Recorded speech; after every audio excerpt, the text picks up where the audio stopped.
Hello, Pittsburgh Steelers fans. Welcome to another episode of Steelers Friday Night Six Pack. I'm your host, as always, Tony Defio, and I thank you for joining me on this rather pleasant Friday evening in Pittsburgh. It's in the 60s, or at least it was most of the day. It's in the 50s now, but I will take it, especially after last week at this time when it was below zero and I was miserable.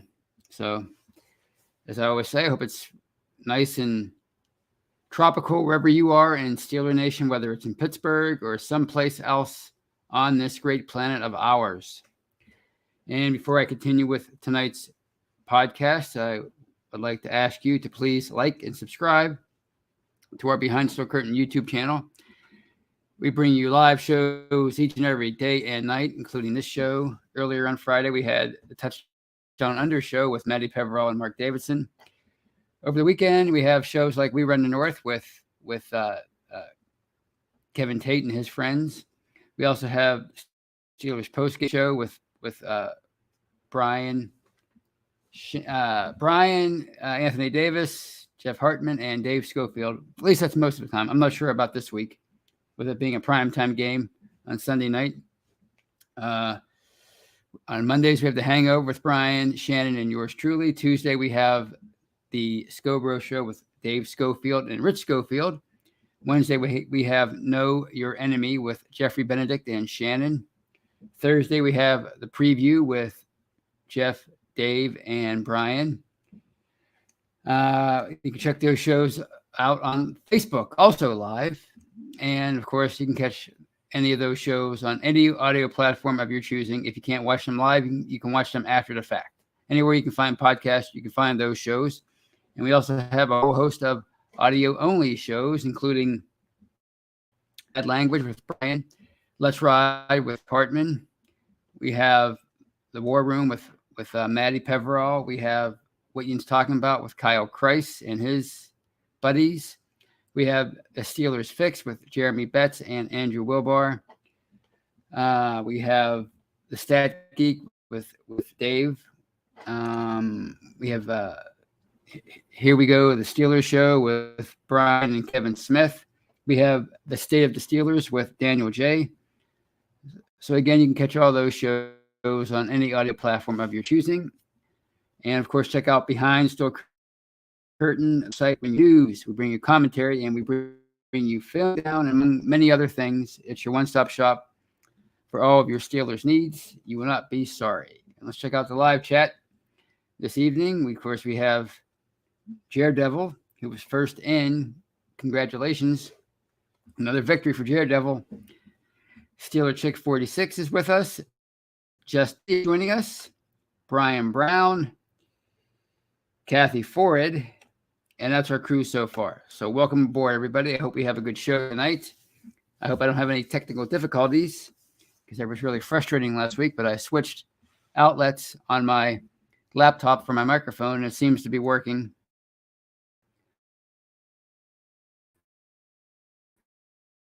I guess it happens live.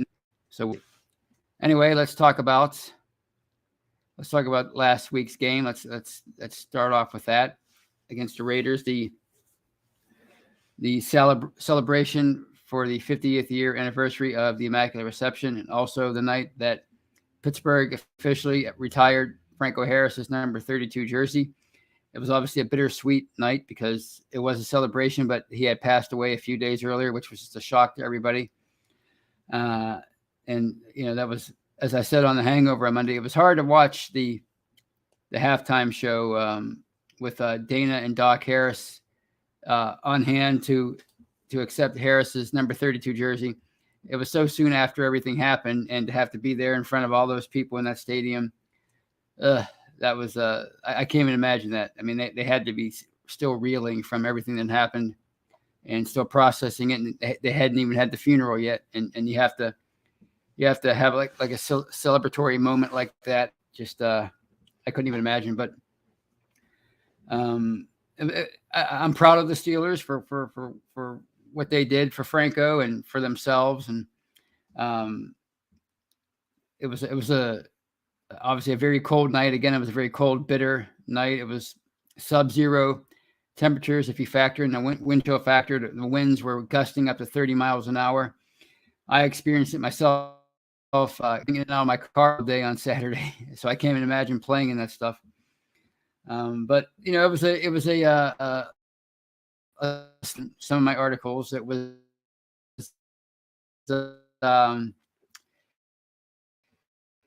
expected it though. Be cold, and you had Vegas coming from a dome stadium out west in Vegas, obviously. Playing against struggling offense all season, a young offense with a rookie quarterback. So I certainly expected it to be a low-scoring game, which it was. It was a rather sloppy game, an ugly game. The defense kind of wilted initially. I think it was the opening drive, if I'm not mistaken, when the Raiders marched all the way down to take a 7-0 lead. A big play on that drive was a 3rd and 16 that the Raiders picked up on a dump off to their running back, Abdullah.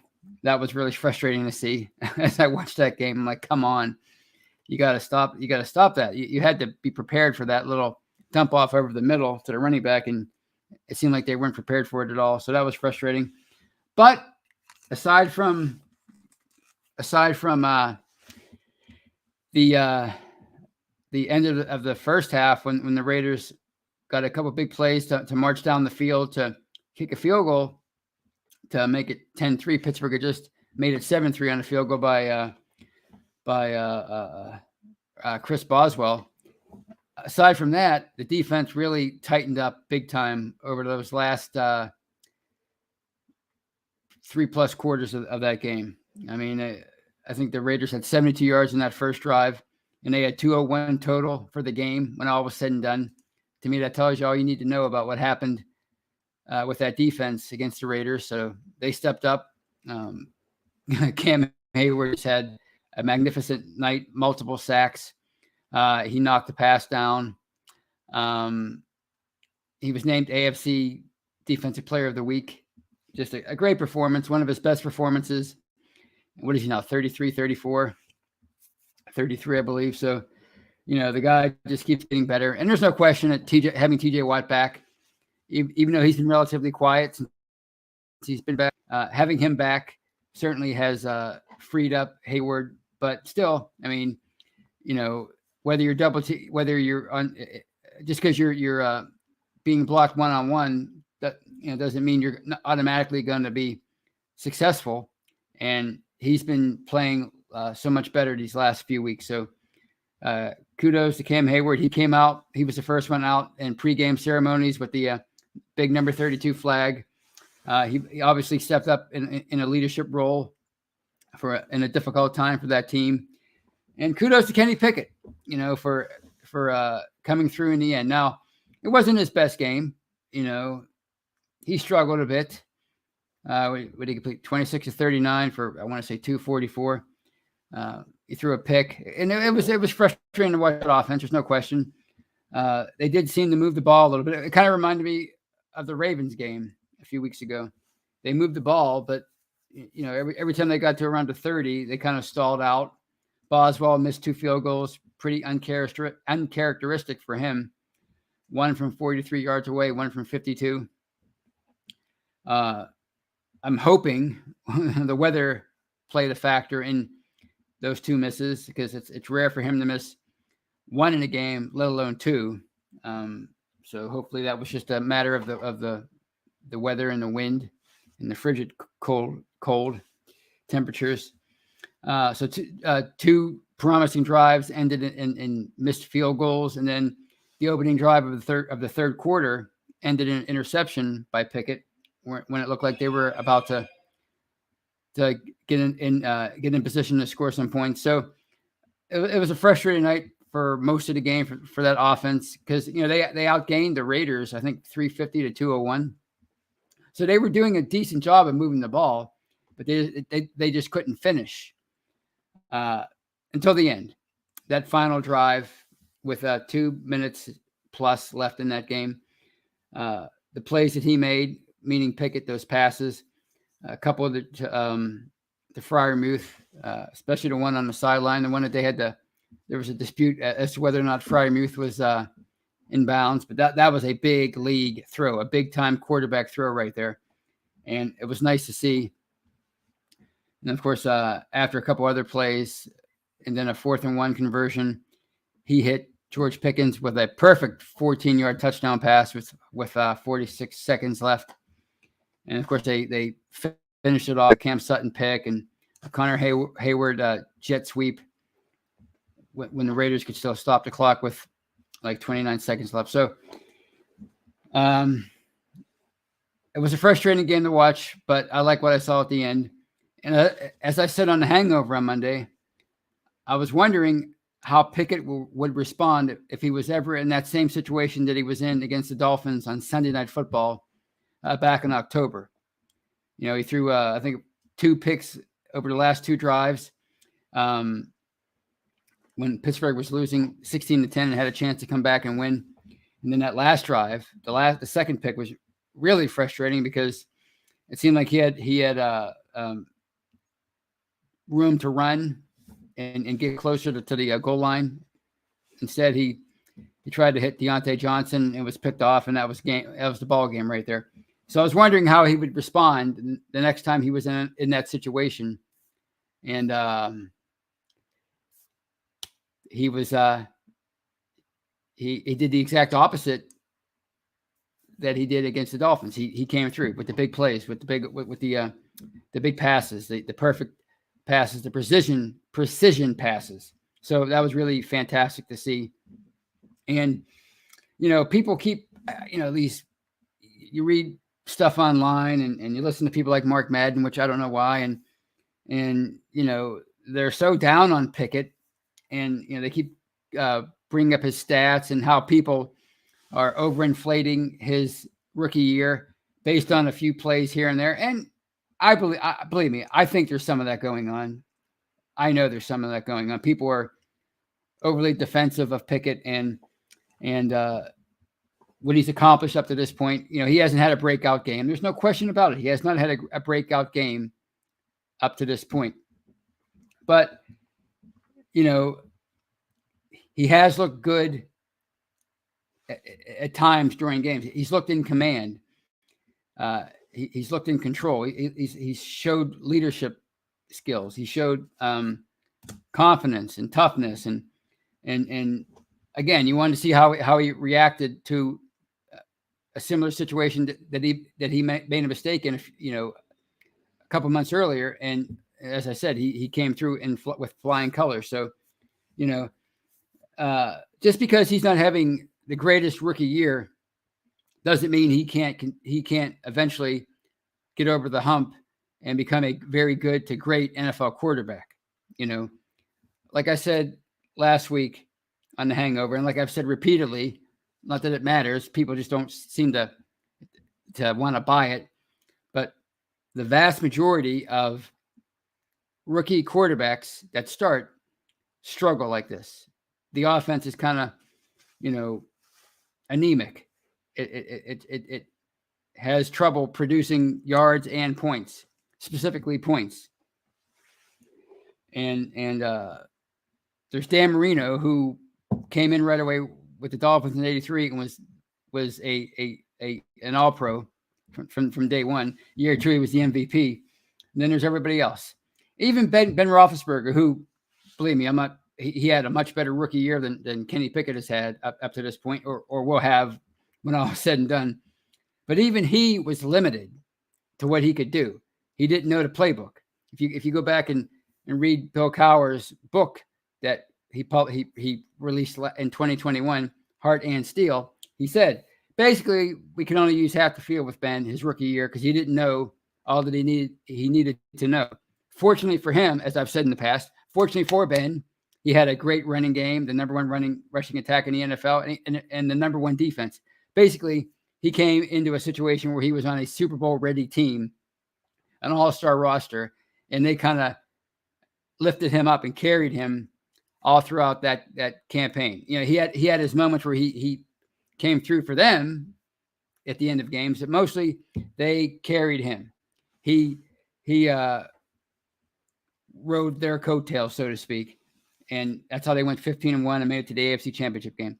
Kenny Pickett's in an entirely different situation, the one that most rookie quarterbacks find themselves in, and that's he's the quarterback of a young team, a young offense especially, and they're trying to figure things out on the fly, and the results aren't always going to be pretty. In fact, most of the time they're not going to be pretty. And what you want to look for are little signs that he is making improvement, that he is making progress, and I do believe we're seeing that. And the number one thing that I'm encouraged of with Pickett is his lack of takeaways, at least lately, at least since the bye. He struggled with that big time up until the bye, but since the bye, he's done a really good job of taking care of the football. And again, that's a sign of progress. It's probably also a sign of them maybe making the offense simpler, as Shannon has said several times.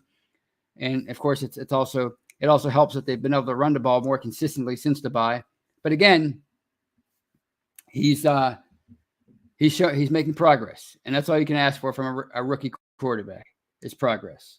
Now, obviously, you want to see him make that leap next year, which it's going to be interesting to see how he responds to his first offseason as a professional football player, and what he does in the weight room, what he does with a trainer, and how he looks come the spring when he's in OTAs and he knows he's the man. He knows he's the number one guy on the roster as far as quarterbacks.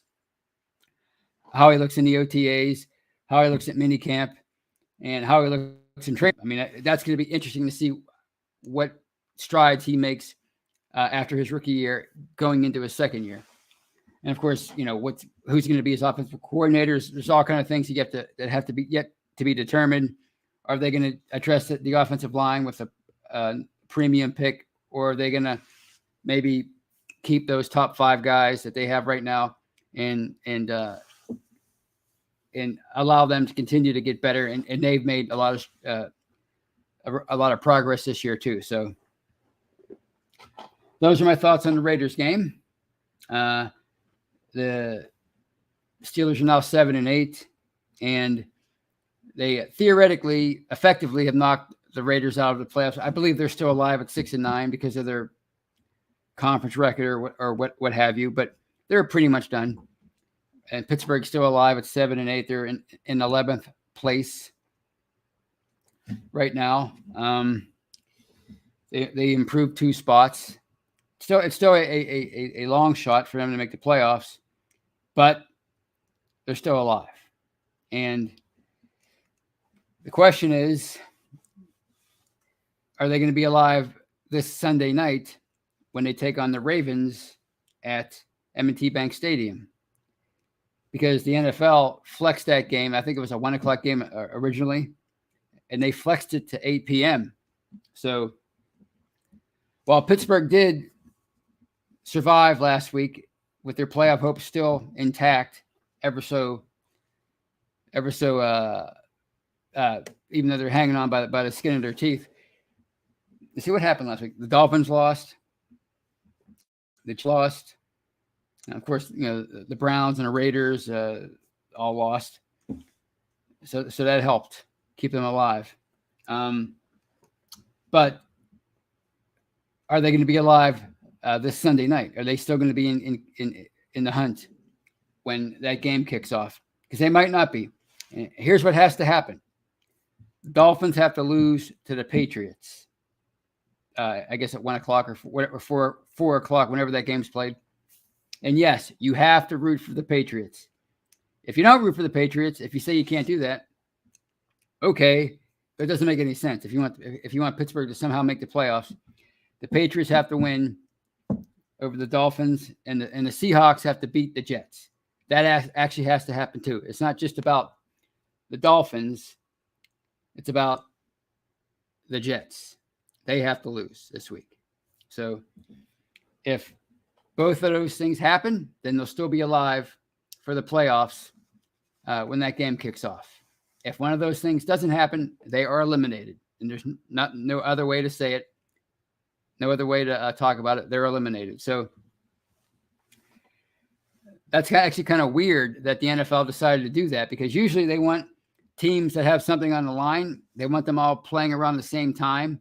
So it incentivizes everybody involved on both teams in every game. But I guess they thought this matchup would be too attractive to not flex into the prime time. So here we are. So I kind of get the feeling, though, things are going to work out for them, at least this week, because Tua's I believe he's out with yet another concussion. You got to feel bad for that guy. And the Seahawks are playing at home. They're playing the Jets at home, and they have the playoffs are still in play for them. So they're going to be motivated. And so I think they're still going to be alive. The question is, can they take advantage and knock off the Ravens? And that might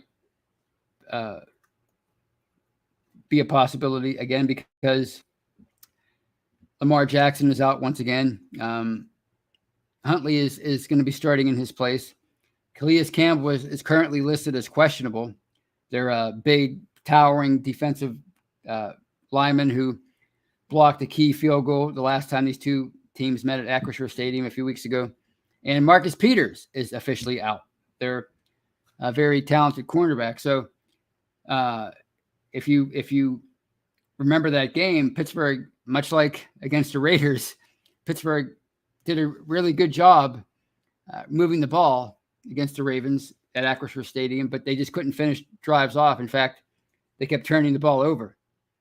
And Trubisky threw those two key picks deep in Baltimore territory, and that kind of was the difference in the game as Baltimore won 16-14. So I fully expect it to be a close game again. When is it not a close game between these two? And I fully expect it to come down to the final seconds. And I expect another 2 or 3 point margin. Who's going to win? I don't know at this point. I haven't done my predictions yet for the week. I have to do that either tonight or tomorrow morning. But it's definitely going to be a close game. So on that note, at the 22:40 mark, I will take a small break for those on the audio side, if you're listening later, to hear a word from our sponsors, one of our sponsors. I'll be right back. Don't go anywhere.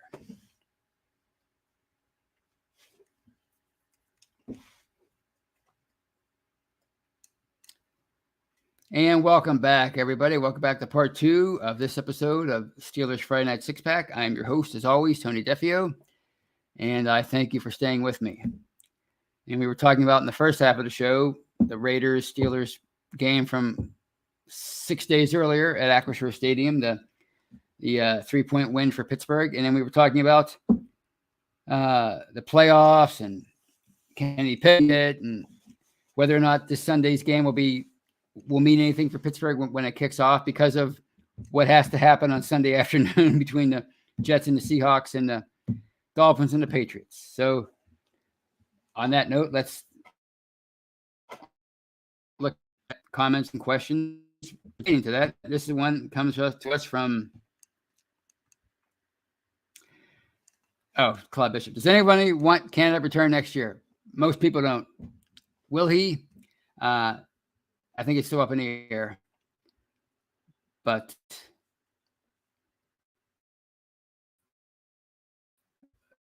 it's a delicate thing. When you have a rookie quarterback, Pickett if he likes Canada, it's going to be kind of hard to fire him. Jeff Hartman mentioned that on Monday. If they truly feel like he's the guy, meaning Pickett, to lead to the future, then they might leave it up to Pickett who he wants to be the OC. Does he want Canada to stick around, or would he be okay with them going in a different direction? So I think it's going to be up in the air until after the season is over. And this one is from DJ2. It says there's a 1% chance the Steelers make the playoffs and a 0% chance they contend. This is crazy. They're just a bad football team. Wow, this guy is really positive. This team is never going to get turned around if if we, meaning the fans, are okay with contending for the 7th seed. It really doesn't matter if we're okay with it, DJ2. We have nothing to do with it. This actually, I'm glad you said it, because it's one of the points I wanted to discuss in the second half of the show. The whole accepting mediocrity thing. Are we just going to accept mediocrity? Yeah, we accept whatever the Steelers put out there because we have no control over it. And guess what? They were expected to be a 7 or 8 win team this year. The odds makers said that they were going to, or they put the over and under at 7.5, 7.5 wins. So, that's been an ongoing debate this week with, talk radio and polls on Twitter. And if the Steelers finish at 9-8, will this be a successful season? And of course, the popular answer is no, of course not. How could you say that? The standard, Super Bowl, blah, blah, blah. Well, again, they were expected to have a bad year, meaning they're expected to have a losing season, which it still might happen if they lose one of their last 2 games. So if they finish 9-8 with what they had going on coming into this year with a rookie quarterback in Pickett, who played the majority of the time, and so much turnover, your first year without Ben Roethlisberger as the quarterback, the leader of the franchise, to finish 9-8 and be in contention for the playoffs, to me, that's a good season, because that shows me that they made progress throughout the year, because they were 2-6 at one point, and now they're 7-8. So they finished 9-8. Playoffs or not, it's a successful year. I can't say that word. And if they make the playoffs, if you think that's not a successful year, then I'm sorry, but you're wrong. It's a successful year. And again, this whole idea of the standard, I bet you that's a phrase that Mike Tomlin wished he never, ever said. The standard is the standard. Because every time we have discussions like this, there's always somebody that says, oh, so we're okay with division titles and just barely getting into the playoffs and all that stuff. The standard's winning Super Bowls. They've won 2 since the 70s. They've won 2 since the disco era. Okay? They've won 2 since people were allowed to smoke on an airplane. I think, 79. So that's not the standard. It's the hope. That's what people maybe they expect it, because, they've been taught to believe that because of the 70s. That might have been the standard in 1979, maybe into the early 80s, when a lot of those star players were still around. But it really hasn't been the standard for a long time. It's the hope. It's the aspiration, because of the grand total of 6 Super Bowls that they have, which is tied for number 1 all time. They were the first team to do it. So it's the hope. It's the aspirations of the fans and the organization to win Super Bowls, but it's not the standard, because the Patriots just won a bunch of Super Bowls. I'm sure they have that standard too. Sometimes you just have to accept the fact that your team is in a down period. It's having a down few years, which they've had since 2019. There's no question about it. There was that crazy hiccup in 2020 when they went 11-0, but that was smoke and mirrors. Mostly it's been a down time since 2019, really since the end of 2018 when they collapsed. It happens. And they're turning the roster over. They have a really young offense, and they have a rookie quarterback, and they're trying to find the answers again. And they're trying to get back to that point where people can truly expect Super Bowls, and Pittsburgh can legitimately be in a place to try and get one for them again. But right now they're not there. Right now they're if they were truly a Super Bowl team, Robert Spillane wouldn't be playing so much. Arthur Millette, no offense to him, wouldn't be playing so much. Gunnar Olszewski wouldn't be on the field at all. Steven Sims might be a really nice special teams player, but probably not a starting receiver or a receiver who contributes a lot for them. Okay. Those kind of players don't play on Super Bowl contenders. So that's who they have right now. And they're trying to find each offseason, trying to find improvements in so many different areas. Okay. But right now they're not there yet. So they say they have a 0% chance of competing in the playoffs. You don't know that. That's why they're the playoffs. But to say that it's not a great thing for them to make it there, that's just silly. That's just a silly thing that people say, and I don't get it, because you should always want them to be in the playoffs. You should always want that, because one win, you can live up 30 years off of that. I still think back to that 1989 wild card win over the Oilers. It brings me great joy. I was 16 or 17 at the time, and I'm 50 now, and I still think about that and think about that game, and it's great. So you should want that. And if you don't want that, if all you want is a Super Bowl, when you're going to be miserable, I'd say 99% of the time. And believe me, according to Twitter and Facebook, there are Steeler fans, quote unquote fans, that are miserable 99% of the time, maybe even 100% of the time. You know, they're that Randy Quaid from Major League 2. They're that kind of a fan. They're never happy, you know. So, look, do I want to see them win a Super Bowl? Of course. Do I expect it every year? No. I expect it when they're good. That's my aspiration for them to win it when they're good. When I can look at their roster and confidently say that they're up there with the top teams in the NFL. I haven't been able to say that, quite frankly, since maybe 2017. That's the last time I looked at that team, at that roster, and said, this team could possibly compete for a Super Bowl. In fact, if not for a crazy, horrible miscarriage of justice against Jesse James, they would have went into the playoffs as the number one seed in the AFC, and they might have gotten back to the Super Bowl. Unfortunately, that didn't happen, and they lost to the Jaguars in the Super Bowl, in the divisional round, and they missed their chance. But they really haven't been that team since then. And anybody who says otherwise, I always get accused of not knowing football. Anybody who says that they've had the talent to win a Super Bowl over the last 4 or 5 years does not know what they're talking about, because they haven't.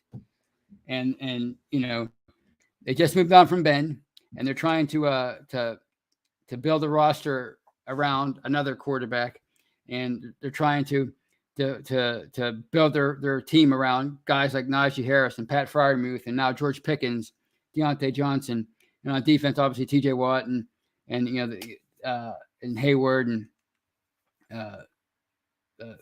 Fitzpatrick and Edmonds and a lot of even younger guys like Highsmith and you know, they still have some more work to do on that side of the ball too. That's not a finished product by any stretch of the imagination. They still have to find answers on a defensive line, at inside linebacker, at cornerback, you know, this offseason. So they don't have the pieces yet.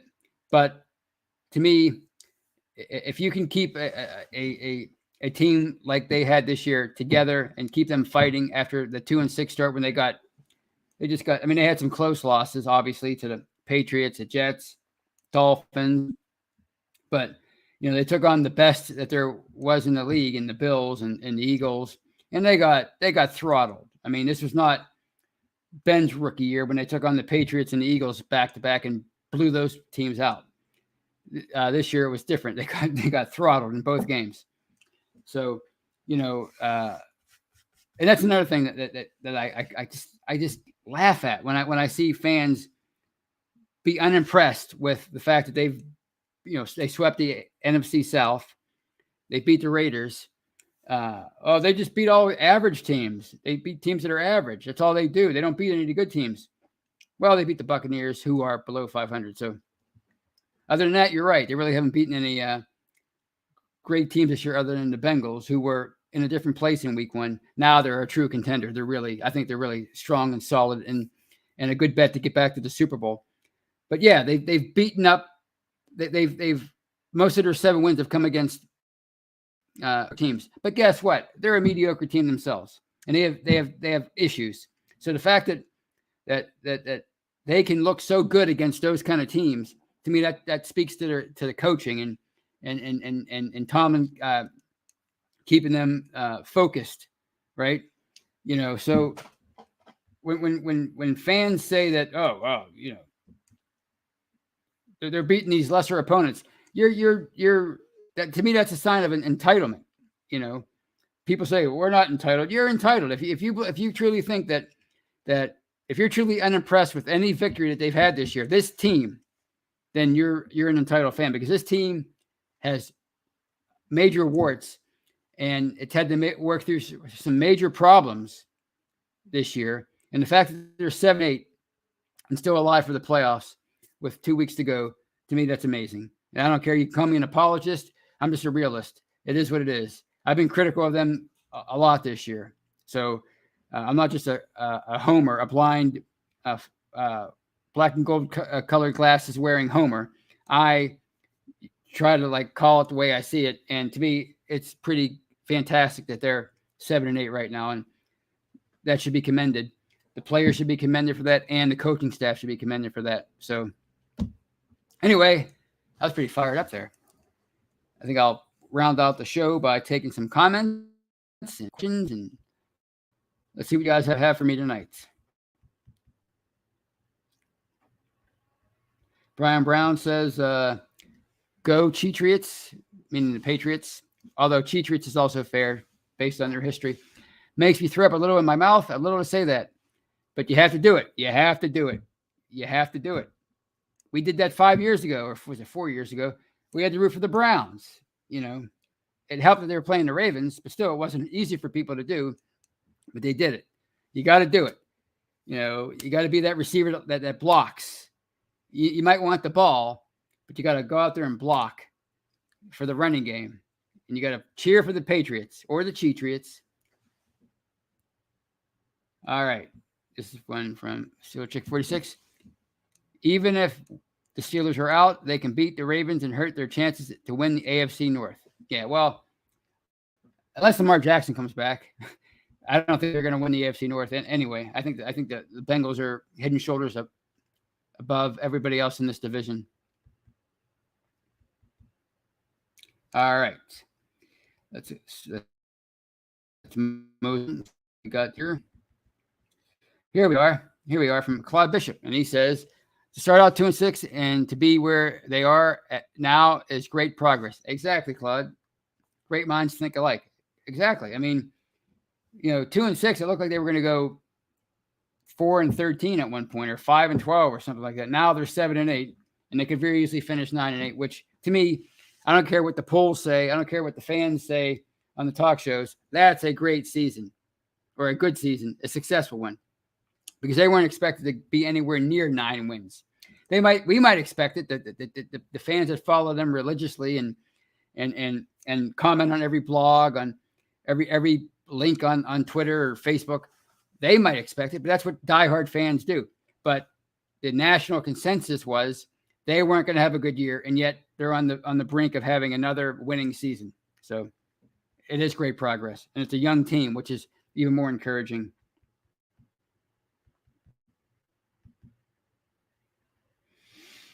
All right. Let's see.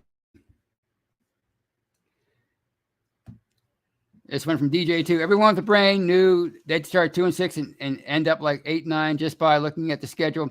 It was the opposite of 2020 when they had a bunch of easy games and then hard games. See, again, you call them easy games, but those teams that they were playing, the Saints, Panthers, Buccaneers, what have you, Falcons, they were all on the same level as the Steelers. The Steelers aren't where you think they are, as just because they're the Steelers, that they're automatically better than teams that have losing records. Every one of those games, the records were similar, the talent was similar, and they dominated. To me, that's a good sign. All right. Sorry, I'm having some trouble. This one from another one, DJ2, who's he's on a rampage tonight, and he says to Claude Bishop, they're having a conversation. If Matt Canada is on the coaching staff next season, I am not going to root for this team to win a game. He's garbage. Well, that's silly. You're DJ2. You need to make a New Year's resolution to be more positive. I mean, you have 2 days. I think that's what I would do if I were you. Forget about any kind of weight training thing or giving up alcohol. You need to be more positive, DJ, too, because you seem to have some issues. This one from Bubby Brister, one of my favorite Steelers from the 80s. And he says, famous Steeler quarterback from the 80s, by the way, Bubby Brister. And he says, dudes, I unearthed some early 80s Topps football cards from my youth. Lambert, Shell, Blunt, Star Wars, etc. Well, clearly that's not the real Bubby Brister. So here we are on the 53. Anyway, almost Steve anyway. And I finally figured out that Bubby Brister is not the real Bubby Brister. Now I just have to figure out if Mark Malone's the real Mark Malone, our good friend Mark Malone, who visits the live chat in many episodes. And Bridget Jones says, I believe of Matt Canada, get rid of him with 3 exclamation marks. That's the general consensus. Get rid of Matt Canada. And, if I had to put money on it, I'd say he's probably gone. Not that that's a really bold statement. He's probably gone. But, it's definitely not going to be a popular move if he comes back, no matter how this season ends. There's only 2 games left. I mean, if Kenny Pickett goes out and throws for a combined 800 yards and 7 touchdowns in these last 2 games, people are still going to want Matt Canada gone. So it's not going to be a popular move if he's given his pink slip. The question is, if they do fire Matt Canada, what are they going to do to replace him? Who are they? Because this is the move, right? If they do get rid of Canada, they have to really hit on the new person, which is no guarantee. And that means they have to go out and hire somebody, I would say, who has credentials, somebody who has a track record in the league as not just an offensive coordinator, but a good, successful offensive coordinator, somebody who has a track record of working with young quarterbacks, somebody who has had success in the past as an OC, not just somebody who's been an OC, somebody who's had success. So if they do get rid of, it's one thing to get rid of somebody. We love to do this as fans. Cut this guy, fire that guy, trade this person. Who are they going to replace him with? That's the key. And they can't get that wrong, because if you jerk Pickett around too much with different OCs early in his career, it's going to hurt him more than likely. We saw it with Cordell Stewart 25 years ago. Bill Cowher, great coach, Hall of Fame coach. One of his biggest mistakes, I think, was jerking around Stewart with the OCs over his first half decade as the starting quarterback for the Steelers. He had Chan Gailey his first year, and nobody could help what happened there. Gailey left to be a head coach. That's nobody's fault. He brought in Ray Sherman the following year. By the end of the year, he took the play calling duties away from Sherman. And then he brought in Kevin Gilbride for 2 years. That didn't work. And then he finally brought in Mike Mularkey, and that worked for a couple of years. But you don't want to do that with Kenny Pickett. You invested a first-round pick in him. You can't make that mistake again. So if they do get rid of Canada, everybody's going to be dancing in the streets. Twitter will be so happy. Facebook will be so happy. People will be, hugging each other, banging pots like New Year's. But you better get the new hire right, or you're going to potentially really sabotage your young quarterback and your future as the Pittsburgh Steelers.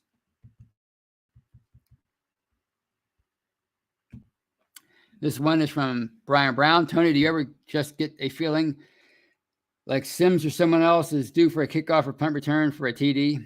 Certainly a punt return. I think he's been close to breaking a few this year.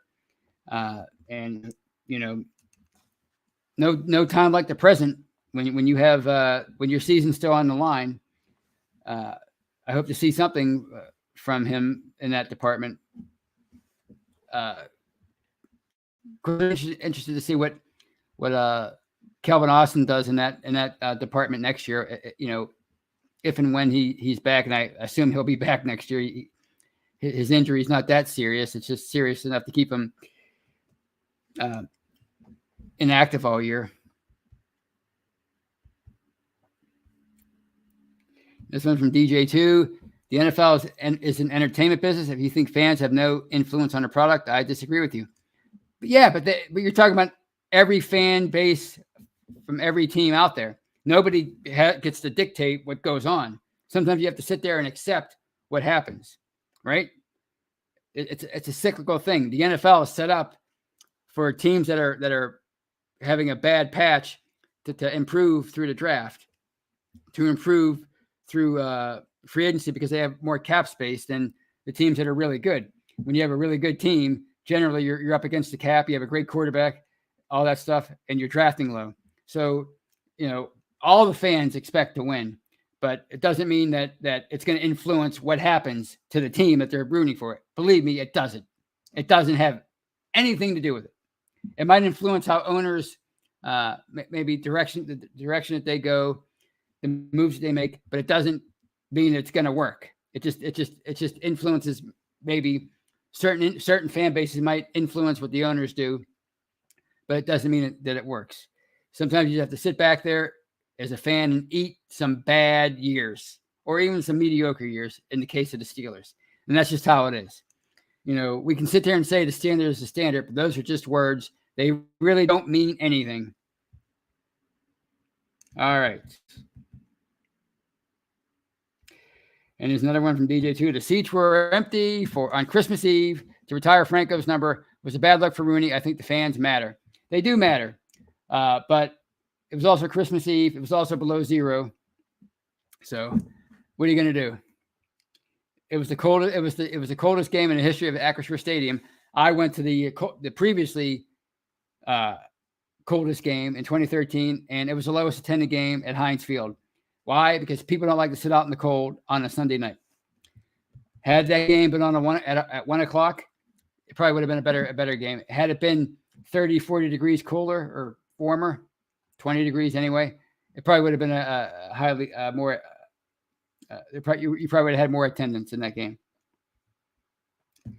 This one is from Jeremiah Yoder. Would the Steelers want to bring someone like Frank Reich in to be the new OC if Canada leaves? Well, I know the fans want that. The fans certainly want Frank Reich. But who's to say Frank Reich doesn't still want to be a head coach in the NFL? That would be a big move for them. He said he has a nice track record as an OC in the NFL. I'd be on board with that. But it all depends on what he wants. Does he want to be a head coach? Will they want to pay him enough money to be their OC? So that's to be determined.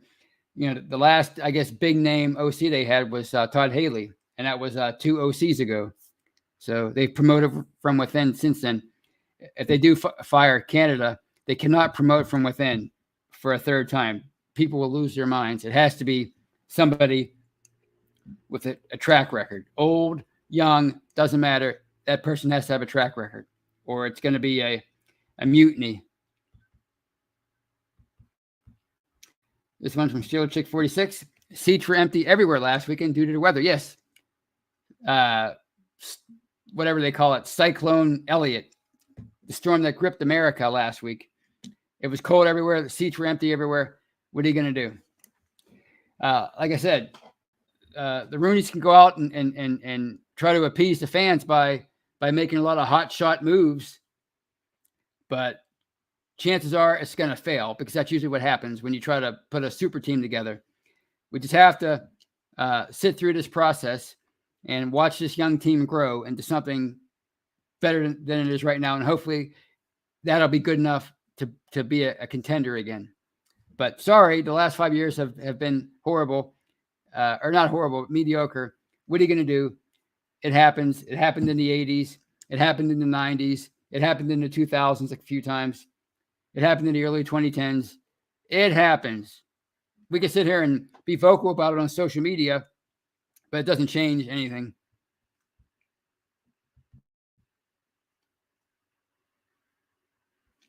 Ron Chess. Tony, hello. 8 Super Bowl visits, 6 wins, went to 3 between 2005. Yeah, well, yeah. I mean, they've been to a lot, but they've only won 2 since 1979.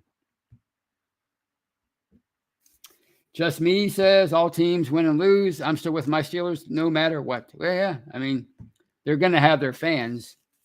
They're going to stick around. But, the idea that